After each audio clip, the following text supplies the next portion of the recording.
कैसे हो दोस्तों। तो चलिए स्टार्ट करते हैं आज का व्लॉग। तो गाइज अपना पूरा दिन 5 मिनट में समराइज करना ये कला है ना यार, इसको अप्रिशिएट किया करो, सब्सक्राइब कर लो, लाइक कर लो, कमेंट करके बताया करो कैसा लग रहा है। तो हम सुबह सुबह अपने गांव से बाहर गए घूमने, तो हमारे दोस्त जो है कुछ एक बांध रहे थे जिसमें वो लटक सकते हैं, यानी कि एक लकड़ी का टुकड़ा, एक बड़ा सा टुकड़ा या जिसको हम बोलते हैं डंडा बांध रहे थे। तो साइड में तो हम वहां से निकले तो हमने देखा कि छोटे छोटे व्हाइट कलर के पक्षी, जिसे अपनी लोकल एरिया में बगला टाइप बोलते हैं। तो बताइए आपकी एरिया में क्या बोलते हैं इसको, कमेंट बॉक्स में। तो ये जो है इंसेक्ट को चुग रहे थे।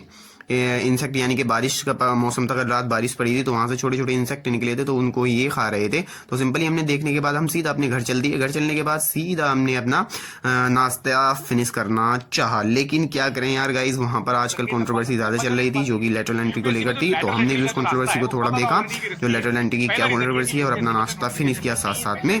तो यहीं पर, और उसके बाद हमने अपना नाश्ता फिनिश करने के बाद सिंपली गाइज हम पहुंच गए अपने हिस्ट्री पर, जो कि हमारी काफ़ी ज़्यादा ज़रूरी थी हिस्ट्री को रिवाइज करना। तो हिस्ट्री को रिवाइज करने में जो क्वेश्चन आते हैं ना हिस्ट्री से रिलेटेड, एंशिएंट हिस्ट्री हम यहाँ पर रिवाइज कर रहे हैं। जैसे हड़प्पन सभ्यता से रिलेटेड आ गए, यानी कि हड़प्पन इंडस वैली सिविलाइजेशन से रिलेटेड कि वहाँ की टाउन प्लानिंग कैसी थी, वहाँ की सोसाइटी कैसी थी, या वहाँ की इकोनॉमी कैसी थी, वहाँ की गिल्ड स्ट्रक्चर कैसा था, वगैरह वगैरह। जो ऐसे क्वेश्चन आ सकते हैं, और उन क्वेश्चन यानी कि हड़प्पन सभ्यता यानी कि उनका जो टाउन प्लानिंग था, उनको आज के जो टाउन उनसे कैसे रिलेट करते हैं, इस तरह के क्वेश्चन पूछे जाते हैं। तो वही हम यहाँ पर अपना एंशिएंट हिस्ट्री को रिवाइज कर रहे हैं, क्योंकि 3 से 4 बार मैं एंशिएंट हिस्ट्री को यहाँ पर पढ़ चुका हूँ, और ज़्यादा ही हो गया कि खाली में कुछ ध्यान नहीं रहा यार। 3 अटेम्प्ट हो चुके हैं, तीसरा अटेम्प्ट है ये।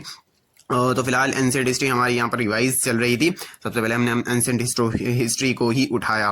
तो जो भी क्वेश्चंस थे या जो भी बनने वाले क्वेश्चंस थे, जो क्वेश्चन होते हैं, जैसे मेंस में अगर मैं बात करूँ तो आर्ट एंड कल्चर से क्वेश्चन बनते हैं, ठीक है, और एंशिएंट हिस्ट्री से क्वेश्चन बनते हैं। एंशिएंट हिस्ट्री की आर्ट एंड कल्चर से रिलेटेड जो गुप्ता पीरियड, मौर्य पीरियड्स और हड़प्पन, और इन जो हमारे लेटर वैदिक पीरियड है, वैदिक पीरियड का कंपेरिजन के टाइप क्वेश्चन बनते हैं।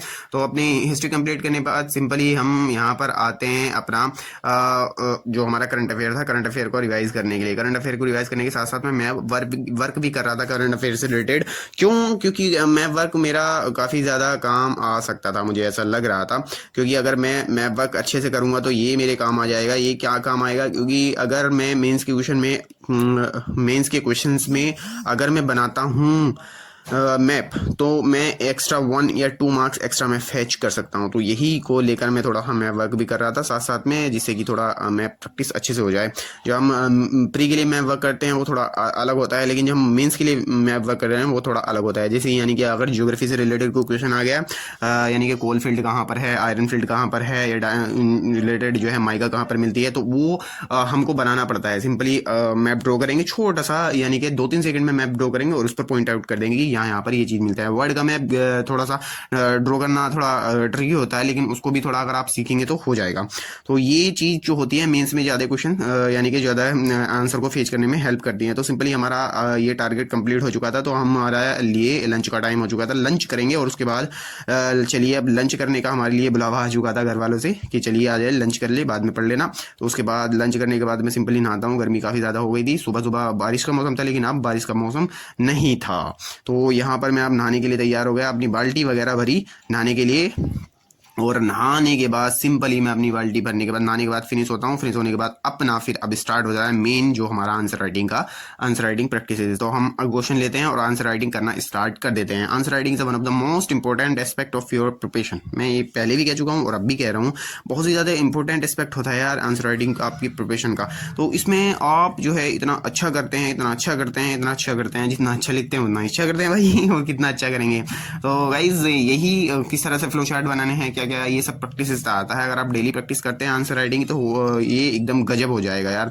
बहुत ही इजीली आप आइडेंटिफाई कर सकते हैं कि कहाँ कहाँ पर मुझे मैप वर्क करना है, कहाँ कहाँ पर मुझे मैप ड्रॉ करना है, कहाँ कहाँ पर मुझे कह सकते हैं कि फ्लो चार्ट बनाना है। वो आप प्रैक्टिस से आ जाता है। तो अगर आप स्टार्टिंग में फर्स्ट या सेकंड फर्स्ट अटैम्प्ट है आपका, तो आंसर राइटिंग शुरू कर दीजिए, एमसीक्यू प्रैक्टिस शुरू कर दीजिए साथ साथ में। तो यही आप बहुत इजीली आप ओवरकम कर सकते हैं जब आपकी मेंस प्रिपरेशन होगी। तो मैंने फाइनली अपना कंप्लीट कर लिया आंसर राइटिंग का जो भी सीजन था हमारा, वो पूरा कंप्लीट हो चुका है। देखिए हमने जो भी आंसर लिखे हैं, किस तरह से फ्लो चार्ट बनाए हैं, वो सब आपके सामने हैं। तो यही आज का व्लॉग रहने देते हैं कि क्या आज का व्लॉग यहाँ पर आपके लिए समाप्त करते हैं। हम काफ़ी ज़्यादा अपने पूरे दिन को 5 मिनट में आपके लिए समराइज़ करते हैं, तो इतना तो बनता है आप एक लाइक और एक कमेंट करके जाएँ कि कैसा आपको हमारा व्लॉग लगा और क्या आप और इसमें इम्प्रूवमेंट चाहते हैं। और मेंस आ रहा है, किस किस का मेंस है या कौन कौन सा अटेम्प्ट है, सब आप कमेंट बॉक्स में